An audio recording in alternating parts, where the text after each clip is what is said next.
Right, ladies and gentlemen, boys and girls and Harley lovers around the world, welcome back to another episode of the Knuckles Up podcast, presented by Sykes Harley-Davidson.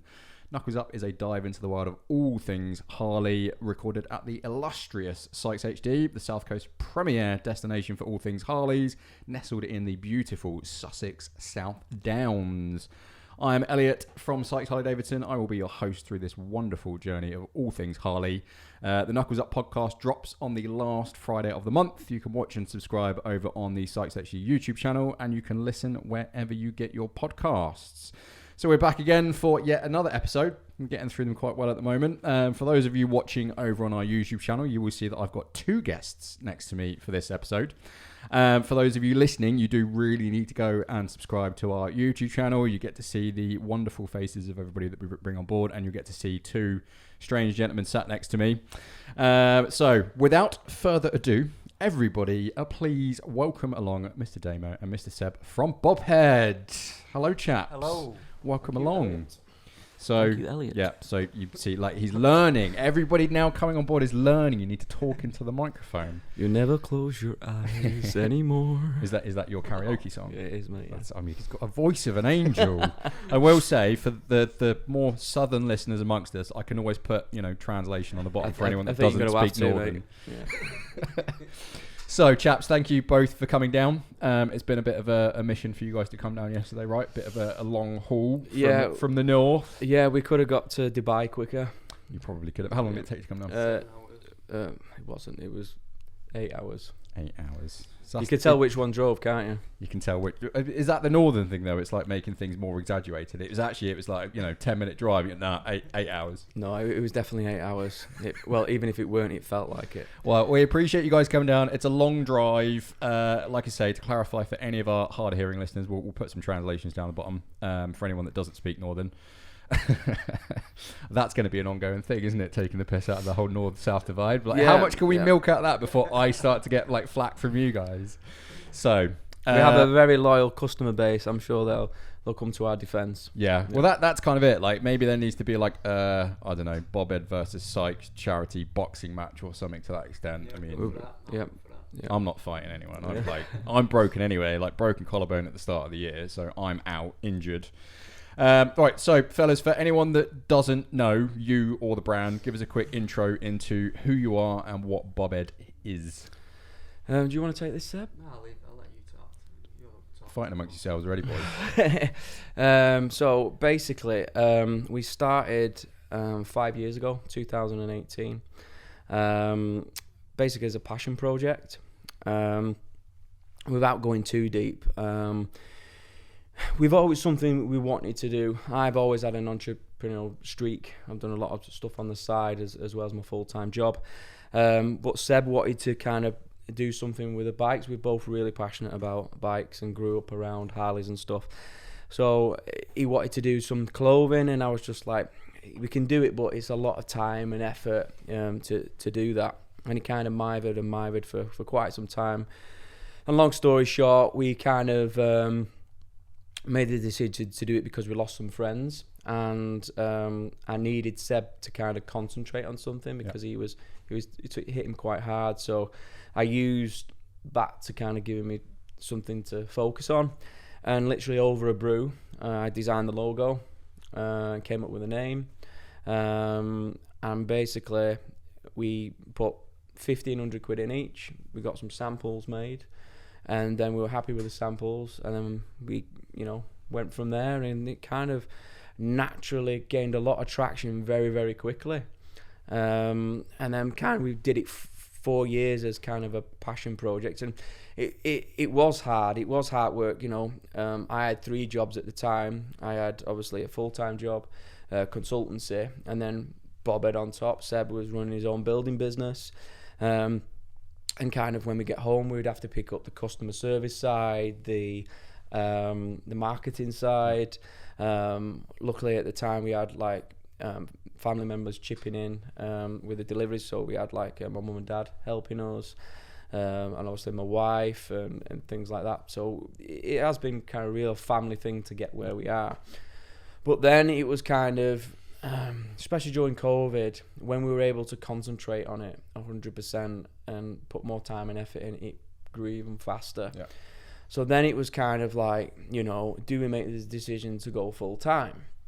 And obviously we were doing like, we'll probably delve into it a little bit more, but when we appeared on Dragon's Den, we had to give numbers and stuff like that. Getting away, skipping through my questions. I've got nothing really to talk about. Just so jumping about a little bit. So right, I'll retract that a little bit. But basically, we had high turnover, low profit. Yeah. And obviously kind of roller coaster sales. I suppose that's it. Like when you're first starting out, though, it's always going to be an uphill struggle, regardless of kind of where you are, getting yourself established, things like that. I mean, that's part of the journey and the process for you. Yeah, right? There's no denying that it's been really, really hard work and lots of time, dedication, sacrifice, like everyone kind of does.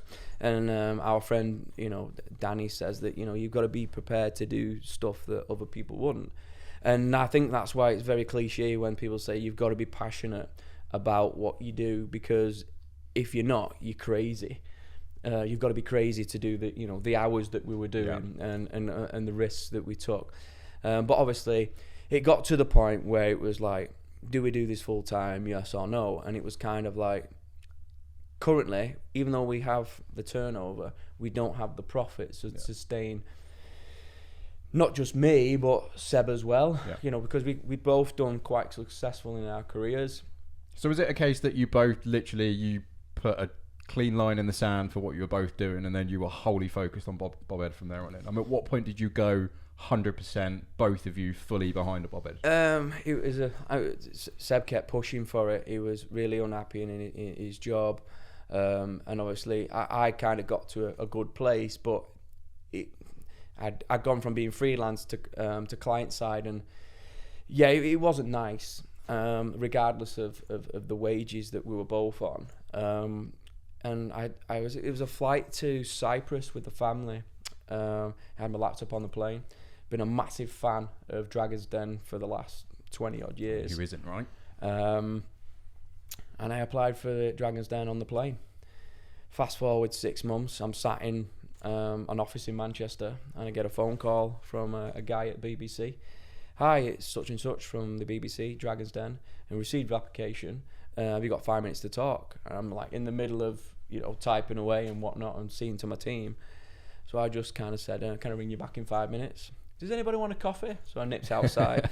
15 minutes later, they kind of grilled me, and they said, like, you passed the telephone initial thing. Have you got a further 30 minutes to talk through? So I had to run back inside and said, I've got to nip home, I've got to pick my girl up from school, and my wife's not able to pick her up. I'll see you tomorrow. I then spent an hour and a half walking up and down the train station at Manchester, being grilled by the Dragon's Den team. Are you a like proper walker-talker then?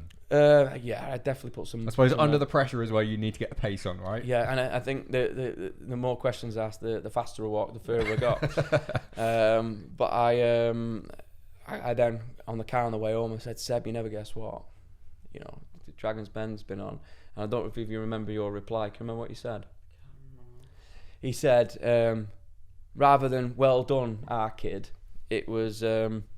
Is there a swear involved? Am I going to have to bleep on this? I'll try and beep myself. You can, it's fine. I can put a beep in. Even I previously have sworn, so I think it's sort of allowed. I mean, you are Northern. I'll try and beep it, but it was along the lines of, well, you need to know your beeping numbers. Yeah. Blah blah blah blah. You'll get grilled and blah blah blah. We'll just get shown up. Yeah. I was like, thanks. Not well done. We've done it and this that and. Long story. Straight away, he's like, "How are you going to handle this? Are you capable of doing this? What have you done?" Pretty much, yeah. And it kind of, but that probably the best thing Seb could have said to me, because I've don't mind saying it. We're both dyslexic. When we're better in other ways. Yeah. And kind of that was kind of the thing, and not being able to, even at a young age, saying we won't amount to much. And kind of, you won't do this, you won't be able to do that, and kind of that's enough to kind of rev us up to kind of prove people wrong.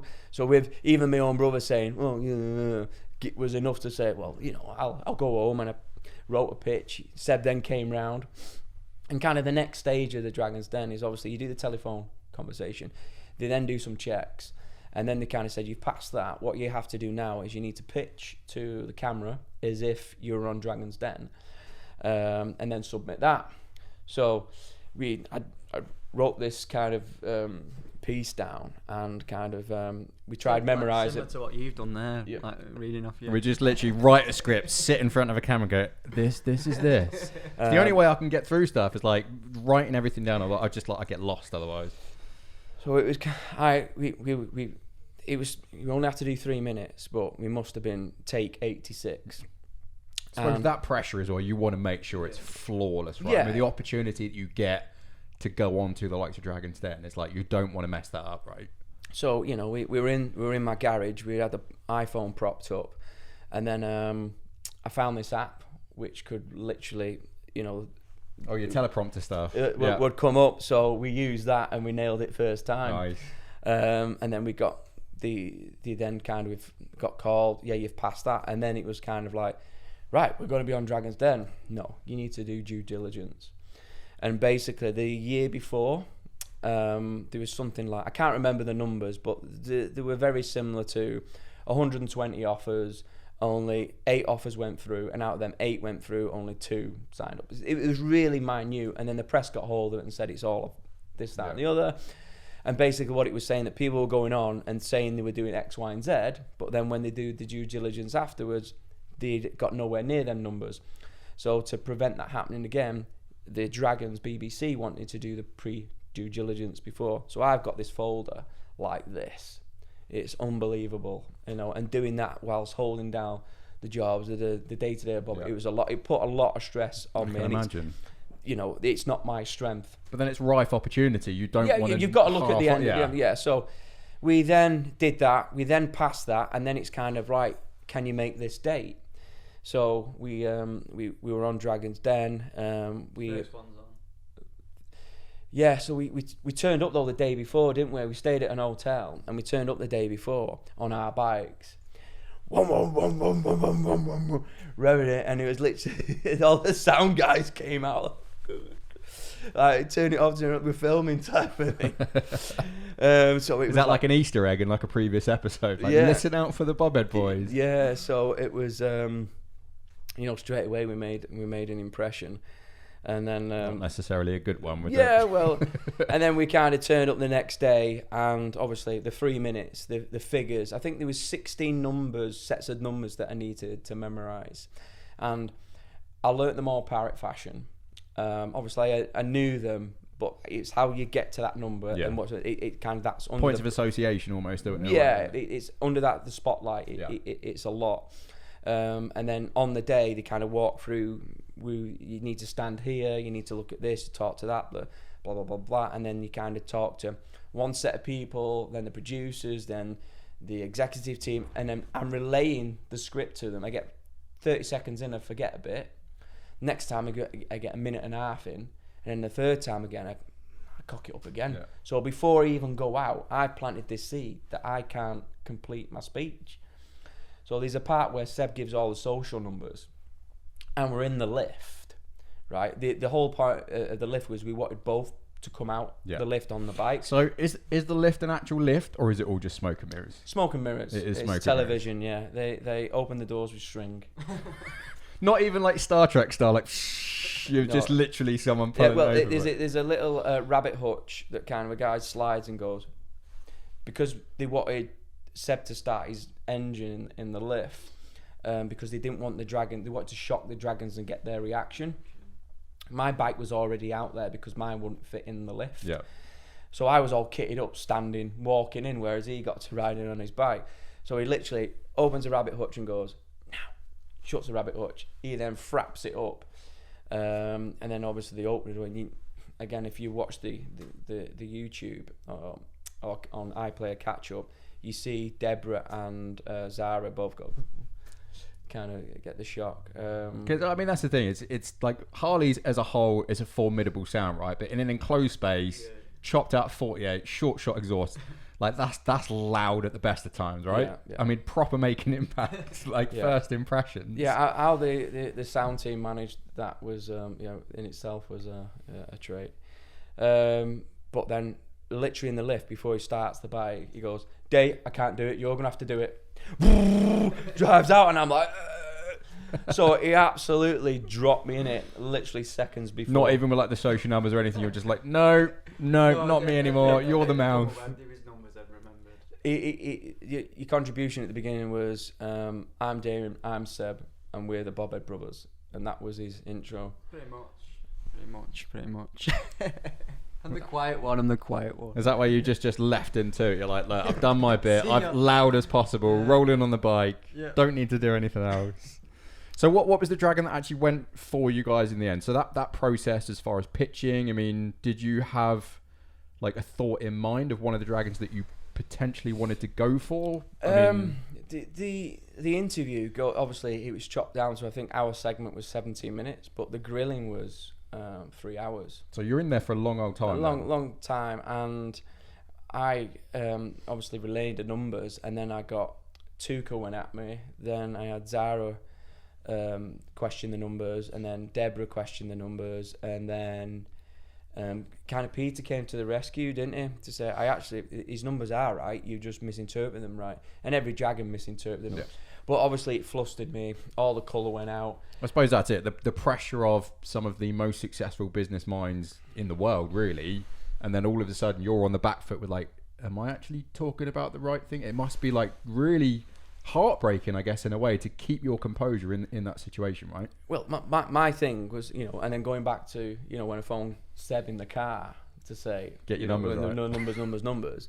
And then literally, as soon as I delivered it, I even like went above and beyond the numbers down to like what the market was worth.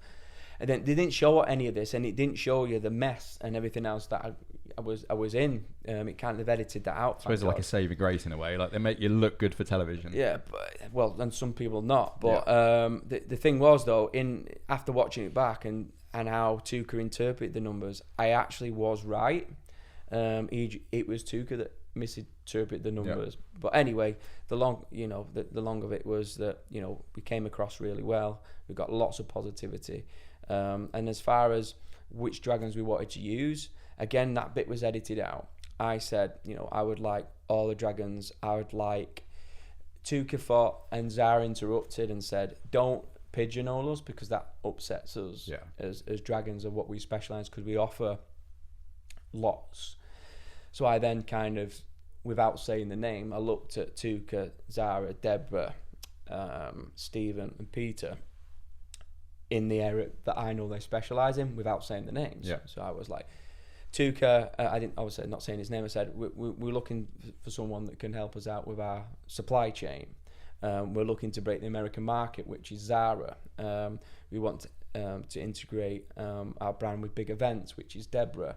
Stephen help out with social media. Yeah. Peter with ecom platform. And then by doing that, I started to get more confidence. I got the colour back in my face.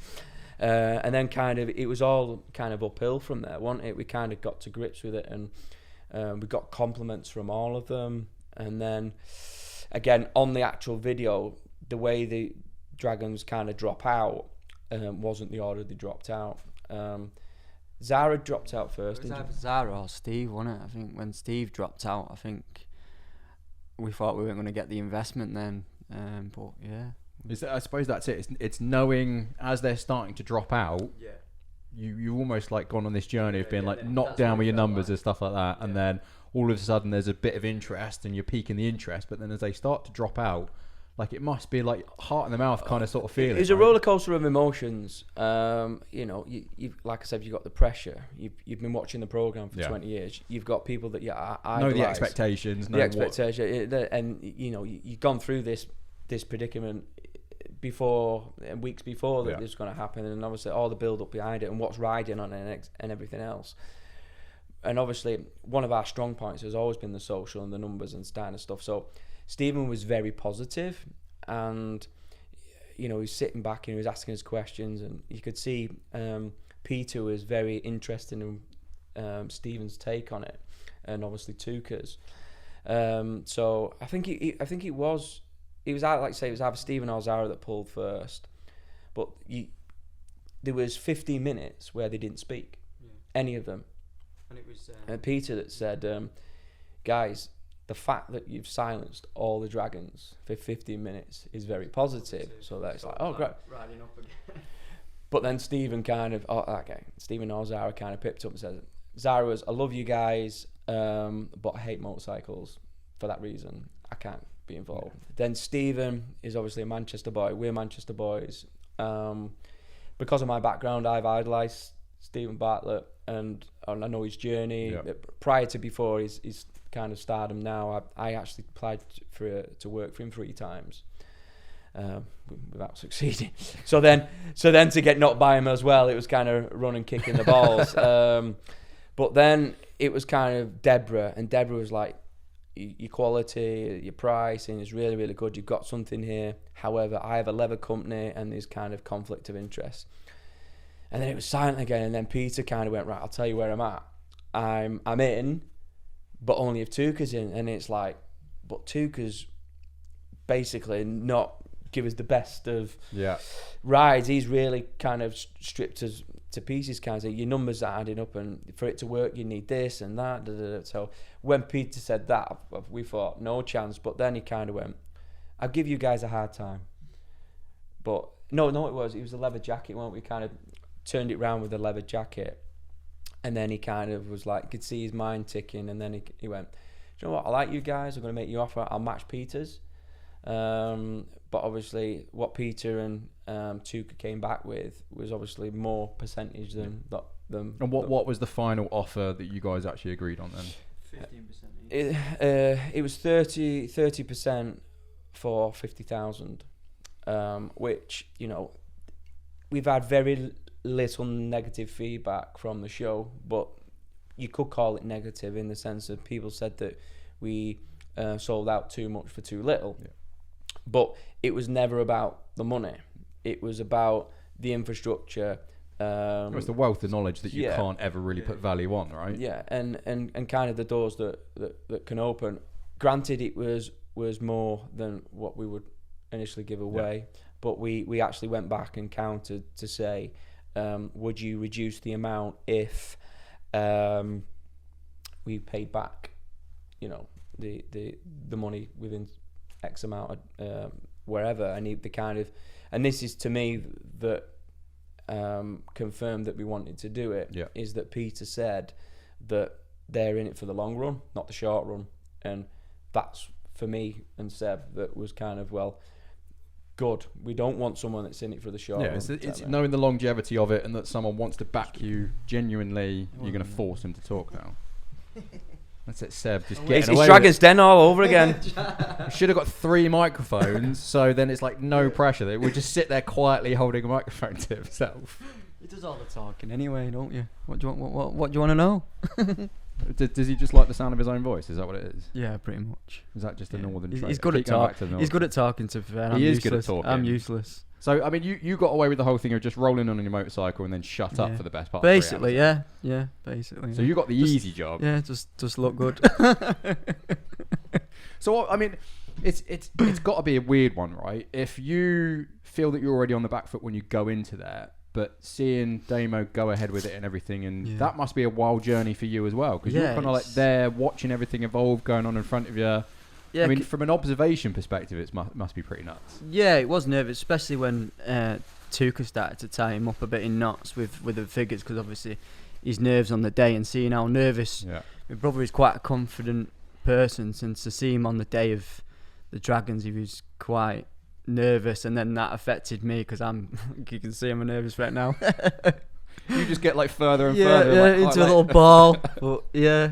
But yeah, you know, he smashed it. We did well, and it's been probably the best 12 months that, you know. I mean, off the back of Dragon's Den and everything, you know, that put you guys on the map, right? That was, you know, recognition. Yeah. You guys have obviously built up a lot before that. It's not like it's been. Yeah, it's been 5 years, but obviously. So when was it? What, 5 years ago was when you officially launched as a brand. Yeah. Yeah. And then how long was it until Dragon's Den came on board? It's been Well, was that 12 months? 12 months, yeah. As far as the Dragon's Den thing goes, so what happens is they make the offer on the telly, but then it's not done there. Yeah. It's literally just they then have to do their due diligence. So if you imagine that, there's 21 episodes, and then within them 21 episodes is probably anything between 3 and 5 offers.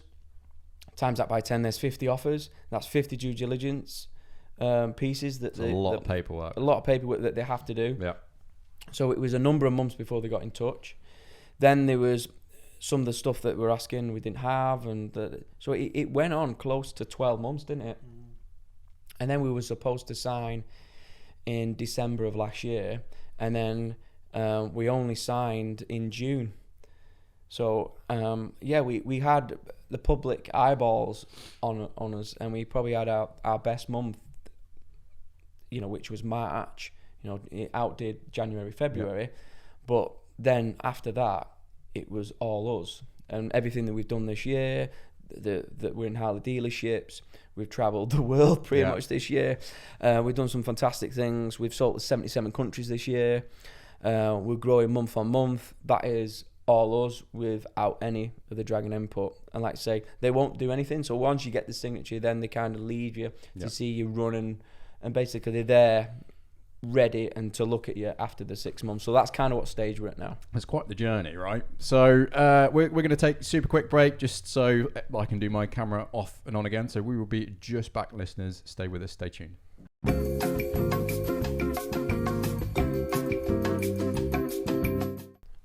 I need to try and compose myself as we come back in, as I've just banged my knee on the edge of this really, really nice table twice, just to clarify, once at the start and once as I've just come back in again.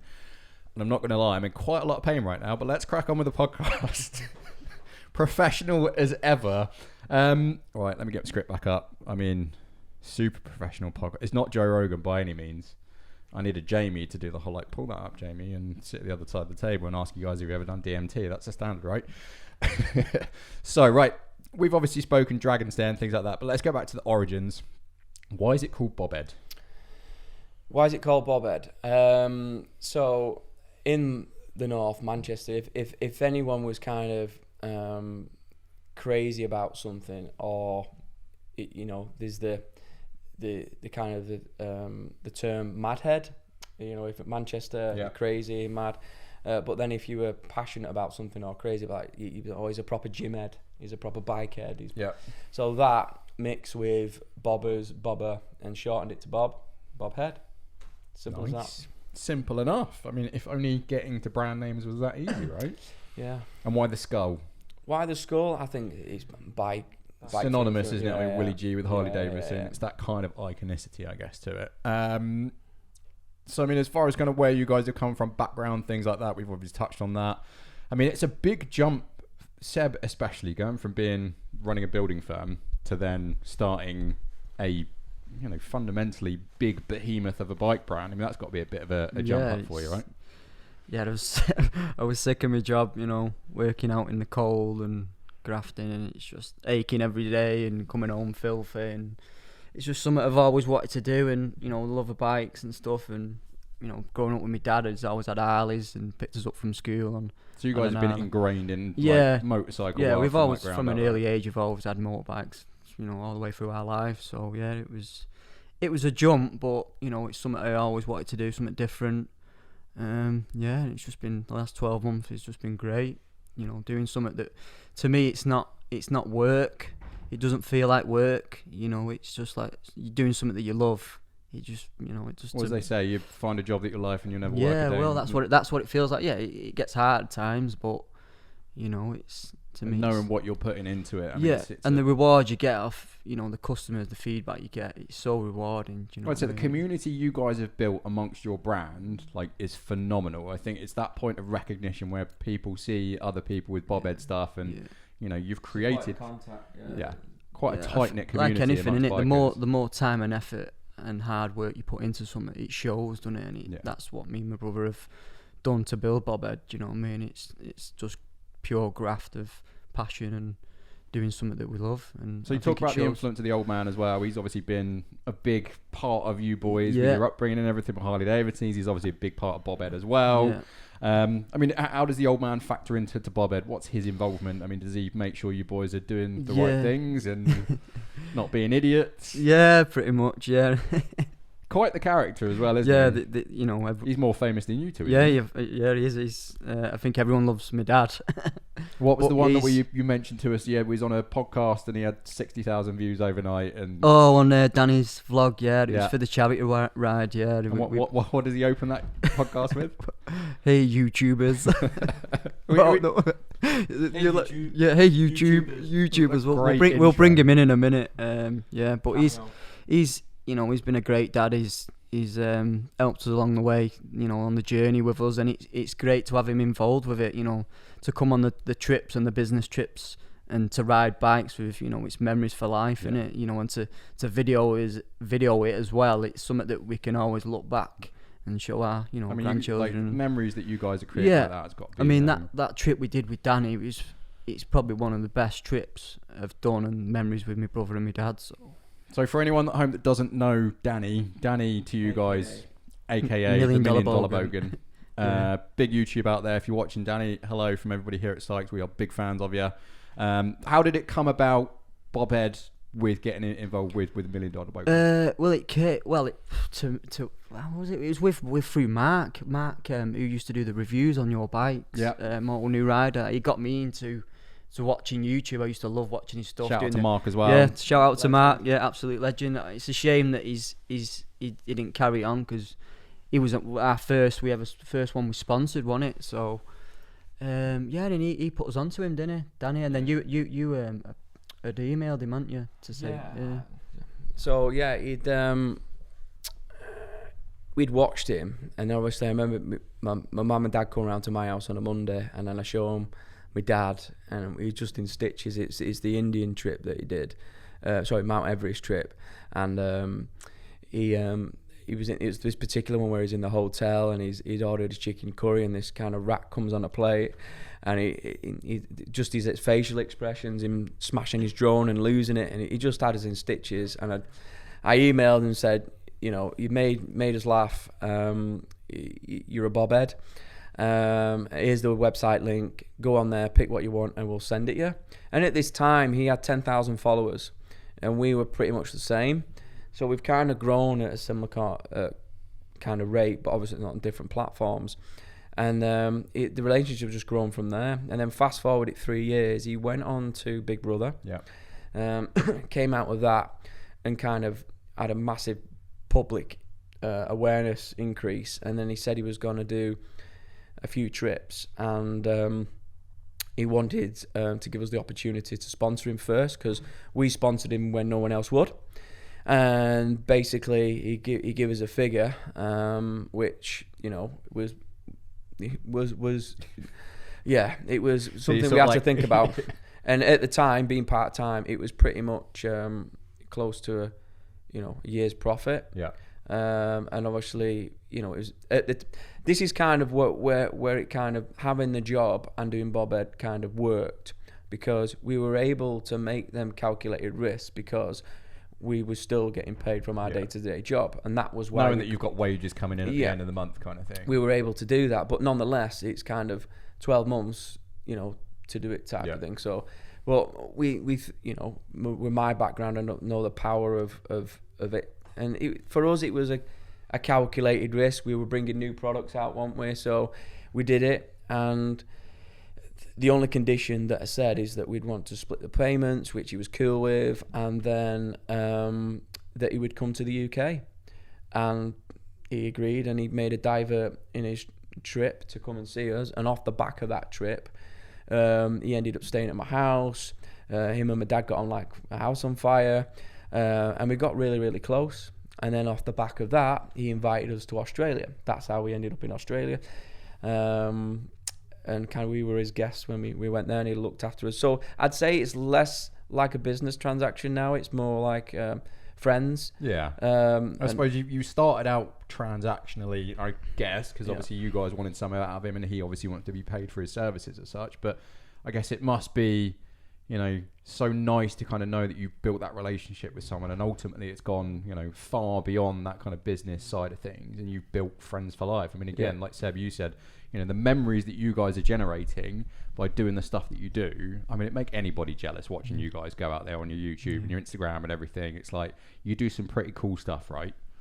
Yeah, we do. It's, like I said, it's something that we're passionate about. It's, like I said, it don't feel like work, and next year I think will be hopefully the big one for us, because we've got some good things lined up. So what are plans for next year? What can we expect from Bobhead in 2024?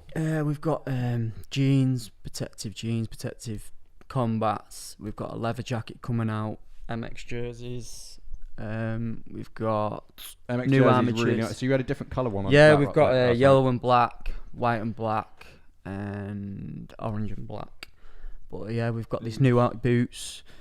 We've got new armour that we're integrating with our new products. It's collab with Rayon, so it's 7mm thick, but it's basically on the impact it hardens, so you can have that thinness and compact. That non-Newtonian, I think it's referred to when something goes solidified. Yeah, it's got like polymer in it and stuff. Yeah, it's clever really, technology, right? Very clever. Yeah, so we've done a collab with them, so it's you just guys next level. Pioneering your own stuff whilst utilising technologies that are out there. I mean, you're pushing your own kind of boundaries for your own technologies. Like, what's the sort of way that you go about it? Like in the long run, are you looking for your own stuff, or are you just trying to utilise what's already out there?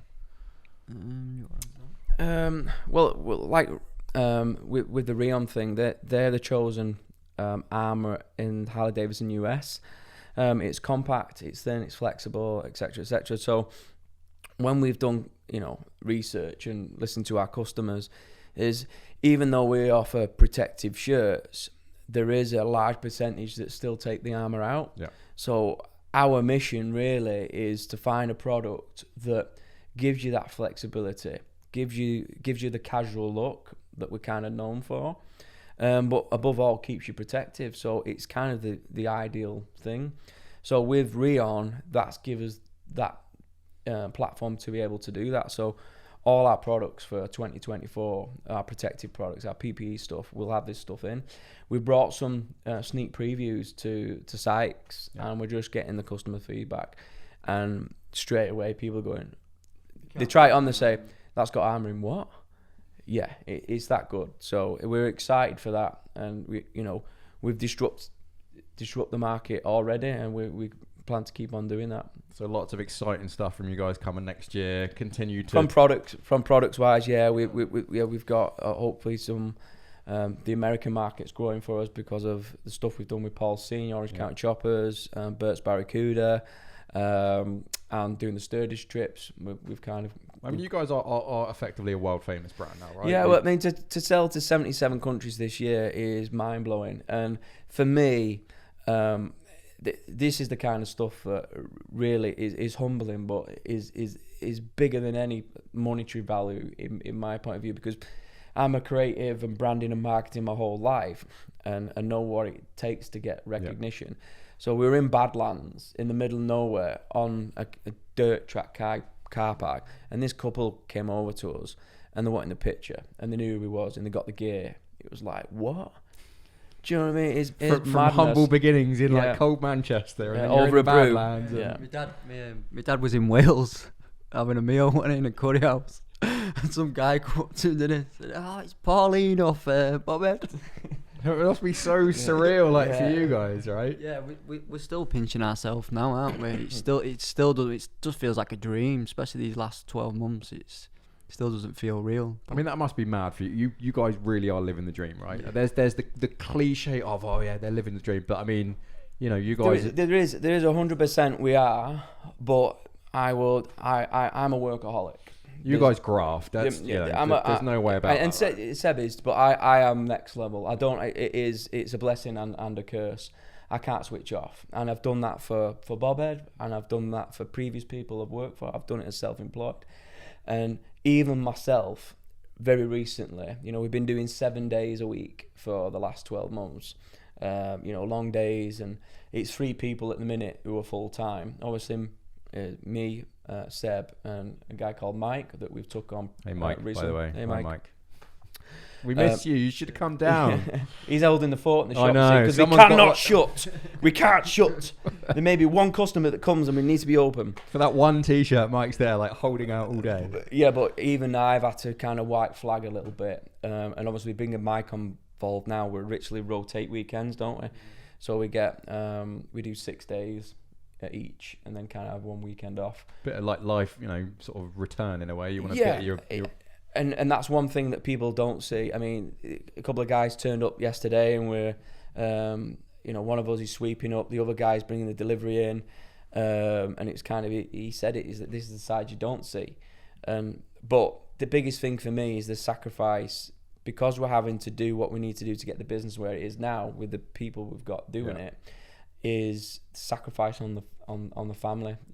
It's you're doing it for them, but they're the ones that kind of suffer. You don't want to have disassociation from your own family by trying to feed your own family in a way. It's so, understanding the balance you need to do. So right? there is the YouTube, the social media, the Instagram view, but like anyone, it's put our relationship under a lot of stress, certain key points. Do you know what I mean?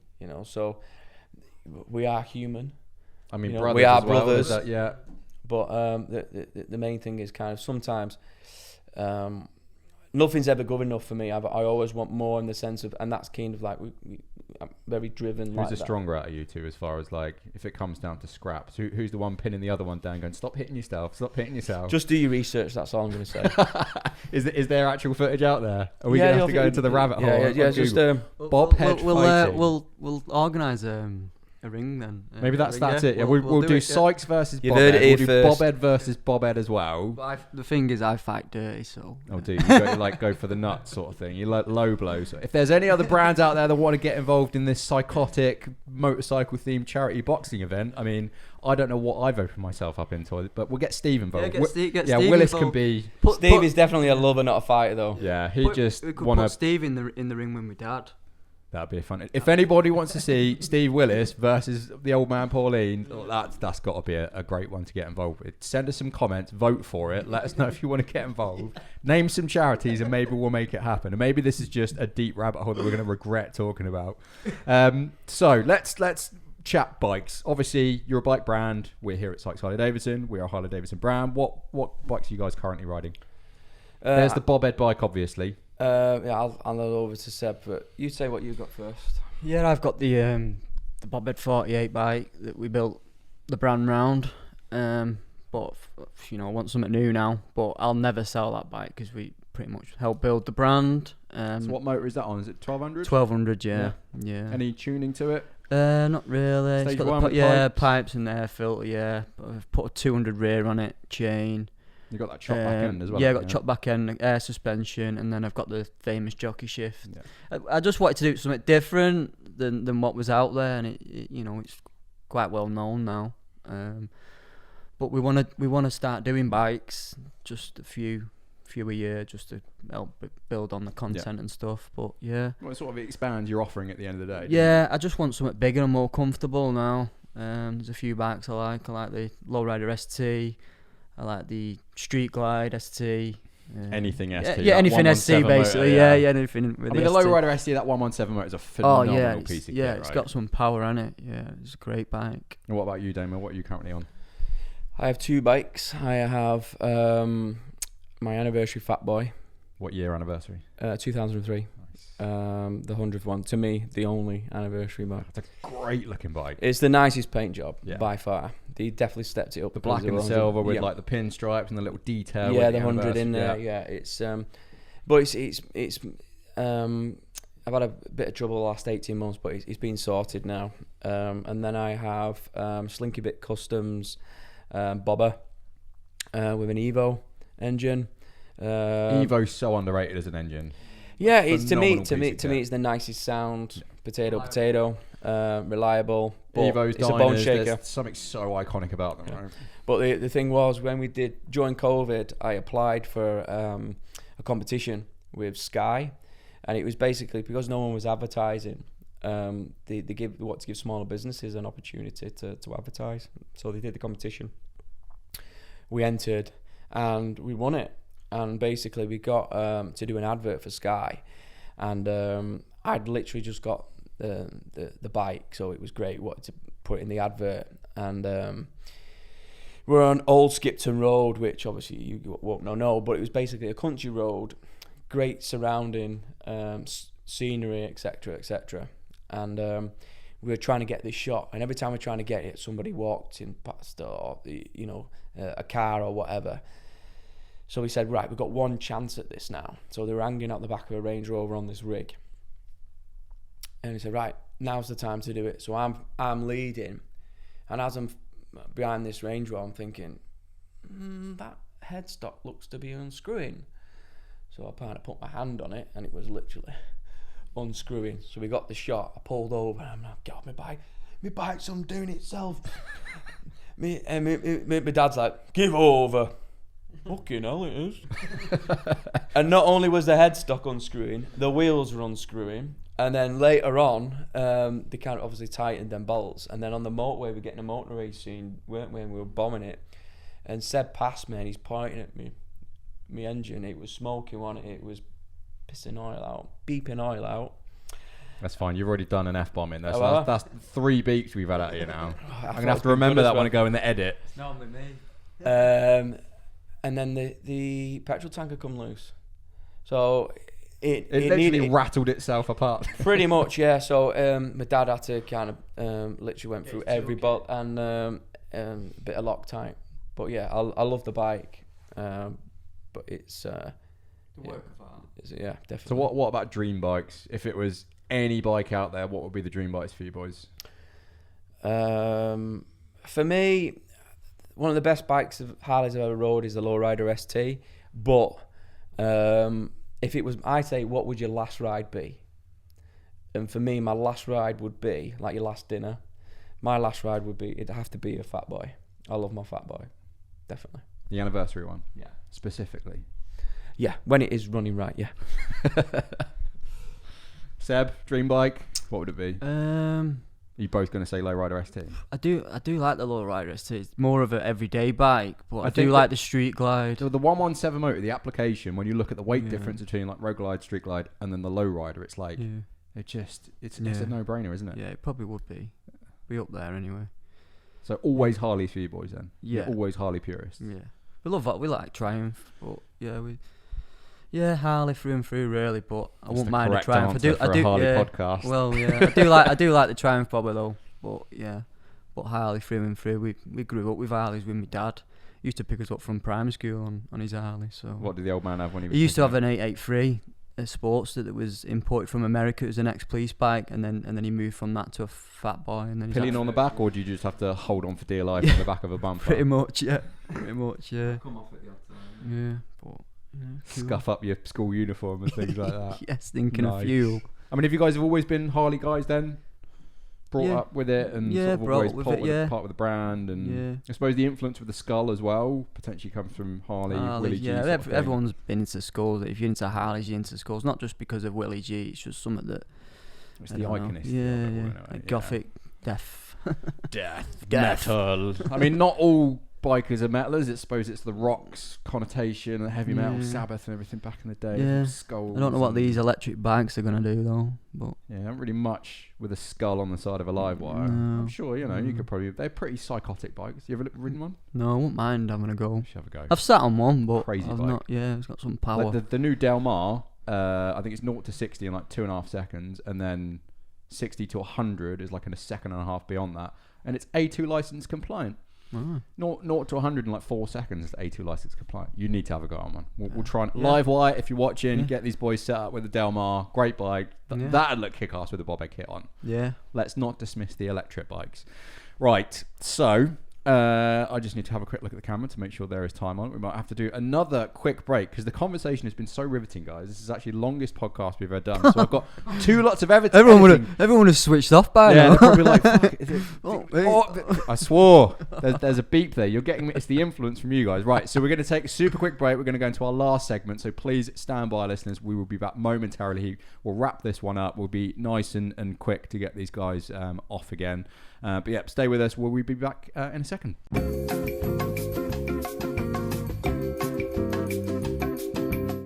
It's all right, 2 breaks. It's got to be a record for this podcast, but we've now got 3 people sat next to me. Again, if you're listening and you don't know what's going on, go and check us out on YouTube so you can like and subscribe and watch all these podcasts as we ramble on, try and get our way through these things. So, 3 parts of Bobhead now. So we've got the old man at the end. Been looking forward to this all day, ain't you, Dad? Yeah, there you go, Dad. I'm talking to Give us a quick introduction for the old man as to who you are, what your relationship to these rascals are. I don't know what to say. You got to talk right into it like that. Who are you? I don't. Who am I? Name, age, and registration, please, sir. How old are you? You don't want to know. I'm the dad.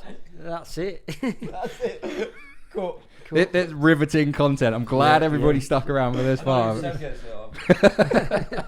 So is that the influence? You're getting like quiet from the old man? Yeah. Are you just like completely? I mean, was he the milkman? Yeah, I think must so, be. Yeah. You got to speak it off. You're messing about Shove now. it right in his face. You're being harsh to it. Yeah, look, you've got to be, down into it so everybody can hear you, because it makes life easier for me. It's like Danny all over again. Yeah. Say hello to our people out there. Hello. How are we all doing? I mean, are you excited to be here? This is really uncomfortable. So this is it. We just bring people on. It makes it really awkward for everyone to just sit here, stare at a camera, and try and work their way through. It's We're not live. We're not. live, Got to edit it. I've got to edit it. Yeah. We can make you look good. We'll cut out all the crappy bits. Well, I hope so. Well, I'll tell you what then, right. So the last segment that we do on our podcast, we've been hit and miss it, is what I like to call Hog Master. So this is going to be a test of your Harley-Davidson knowledge, but collective efforts. No. 5 quick fire questions. And we will see how good you are with your Harley-Davidson knowledge. So pass. So you got 0 out of 1. So right, question. If he gets them all right, does he win a breakout? You can ask Steve. Yeah, there you go. You win a breakout. If You win a picture of a breakout. How many wheels does it have? 2. Okay, right. Question number 1. Harley-Davidson was founded by how many people? 2. 3. Correct answer. So that's you got your first question right. Great start. We're doing good. What model is Harley-Davidson's longest running production bike? Sportster. Road King. Sportster. Final answer, Damo? Sportster is the correct answer. 2 for 2, Bobhead. Doing well, boys. It's just the old man. He's the good influence on you, right? Even though he said Road King. And Yeah. Is that it then? 3 more. We're not going to let you go out of that easy. So, question number 3. What year did Harley-Davidson introduce the iconic bar and shield? 1910. 1910. Is that your final answer? Any conferring? No, I'll Seb? go with that. Unfortunately, it's incorrect. 1930. 903.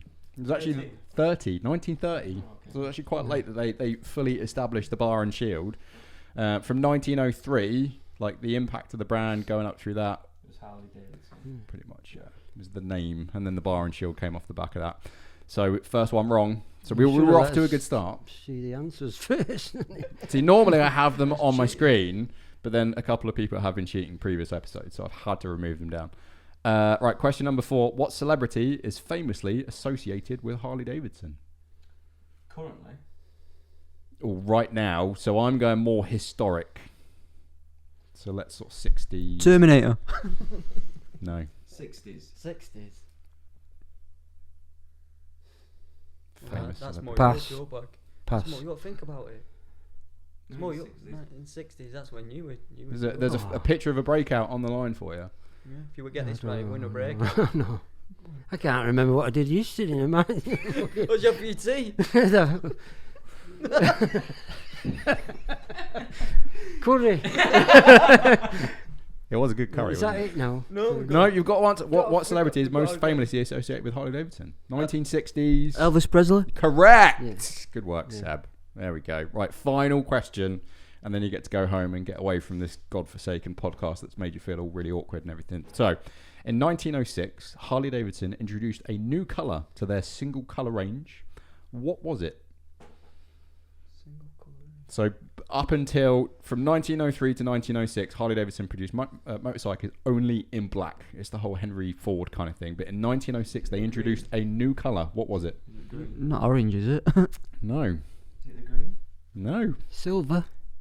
It's close. It was grey. So imagine that. Like you go to a Harley-Davidson dealership in 1906. You're like, what colour would you like? It's like, would you like black? Or would you like a slightly lighter black? Do we get half a point for that? No. I think you can have half a point. You get a wheel for that. You want a wheel. Yeah, you get half a photo of a breakout, and we'll post the rest out to you. Apparently, you're getting in a ring with Steve. He doesn't know about that. So yeah, charity boxing match. Apparently, that's been pre-planned. Can they? Is it just a case of who can find their corner the quickest? That'd be quite the experience, wouldn't it? Wow. Right. So what did we do? 2.5, I think, out of 5. Not bad. I think Steve Willis 50% currently is our highest scorer with 3. I think. Correct me if I'm wrong, listeners. But yeah, I mean, you guys did all right. It's not a bad test of knowledge. Oh no, we've got more than that. Harley-Davidson founded by how many people? 2. That was 1 point. Which Longest production bike, Sportster. H-D I got wrong. You got that one wrong. Elvis. Oh yeah, so you did get 3. Okay, 3.5. Bobhead boys currently top of the pile, even though I think you absolutely butchered your way through those questions. I mean, that's us all over. Pretty much, yeah. I mean, my fantastic Hog Master part of my podcast, where it's like grilling everybody, and just absolutely ruined it. I don't want to do it again. We're not going to do that one anymore. New feature next time. We're not going to do it again, no. Right, well, obviously off the back of the questions, we've had some great insight to the guys. Thank you so much, chaps, for coming down. It's been fun to get a bit of insight. I hope listeners at home, you've enjoyed getting a little bit of insight to the Bobhead boys. If you want to find out more, you can obviously find these guys pretty much out there everywhere. A huge thank you to the guys for coming down, joining me, making the pilgrimage down from the north. Yeah, it's been a tough one coming down this way with our proper pronunciation. But yeah, so like I say, guys, you can find a good selection of Bobhead gear at sykeshd.com, or make sure to check the guys out on their own website to get their full range. As always, we would love to hear what you thought of this episode, what you want to see from future episodes, and anything we can do to improve this. I would like to say good podcast, but it's really not. I mean, we trip our way through it at the best of times anyway, but we do it. We have fun. If you do want to see more stuff from us, please do let us know. Reach out. Let us know what you think. Fire over any questions. If you do like the Hog Master stuff, if you don't, honestly, let us know. Let us know what you want to see from it.